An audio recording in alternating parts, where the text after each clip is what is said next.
નમસ્કાર, GSTV news જોઈ રહ્યા છો આપ. હું છું માનસી. સમાચાર વિગતવાર જોઈએ તો નર્મદાના કેવડિયાના એકતાનગરમાં બની રહેલા મ્યુઝિયમના કોન્ટ્રાક્ટર સ્ટાફ દ્વારા માર મારતા 2 આદિવાસી યુવાનોના મૃત્યુથી સમાજમાં રોષ ફેલાઈ ગયો છે અને આજે આદિવાસી સંસ્થાઓ દ્વારા શ્રદ્ધાંજલિ કાર્યક્રમ યોજાય છે. જો કે પોલીસે આ કાર્યક્રમને મંજૂરી આપી નથી અને આથી જ કેવડિયા રોડ પર સઘન પોલીસ બંદોબસ્ત ખડકી દેવામાં આવ્યો છે. આપના ધારાસભ્ય ચૈતર વસાવા સહિતના આદિવાસી સમાજના આગેવાનો શ્રદ્ધાંજલિ કાર્યક્રમ માટે મક્કમ છે. ગોધામના પાટિયા પાસે શ્રદ્ધાંજલિના કાર્યક્રમમાં લોકો ન જાય તે માટે પોલીસે સુરક્ષા બંદોબસ્ત ગોઠવી વાહનોનું ચેકિંગ કરવામાં આવી રહ્યું છે.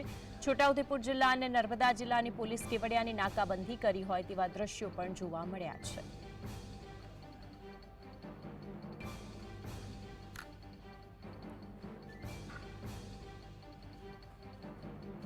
બે યુવાનોને માર મારીને મોતને ઘાટ ઉતારવાના ઘટનામાં આજે કોંગ્રેસ, આમ આદમી પાર્ટી અને આદિવાસી સમાજ દ્વારા શ્રદ્ધાંજલિનો કાર્યક્રમ રાખવામાં આવ્યો હતો, પરંતુ તેને નિષ્ફળ બનાવવા માટે ભાજપ મેદાને પડ્યું હતું.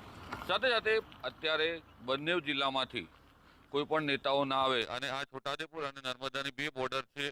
આ બંને બોર્ડર પર અલગ અલગ જિલ્લાની પોલીસ છે. આપ તસવીરમાં જોઈ રહ્યા છો, આ રસ્તો જાય છે નર્મદા જિલ્લામાં, અહીંયાથી નર્મદા જિલ્લાની બોર્ડર લાગી જાય છે. ત્યાં નર્મદા જિલ્લાની પોલીસ મૂકી દેવામાં આવી છે. બીજી તરફ આપને બતાવીશું આ છોટાઉદેપુરની પોલીસ. છોટાઉદેપુરની પોલીસ કેવડિયા તરફ કોઈ પણ વાહન, કોઈ પણ નેતા ના જાય તે માટે બોર્ડર પર ઊભી છે.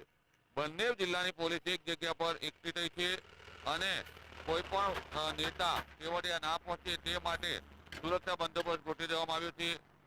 શ્રદ્ધાંજલિના કાર્યક્રમને સદંતર નિષ્ફળ બનાવવા માટે પોલીસ પણ અત્યારે મેદાન આવી છે, કારણ કે અનિચ્છનીય બનાવ ના બને તે માટે તેના પરિવારોએ અપીલ કરી હતી, જેને લઈને હાલ તો બંને જિલ્લાની પોલીસ એલર્ટ થઈ ગઈ છે. રફીક ધણીવાલા, જીએસટીવી, છોટાઉદેપુર.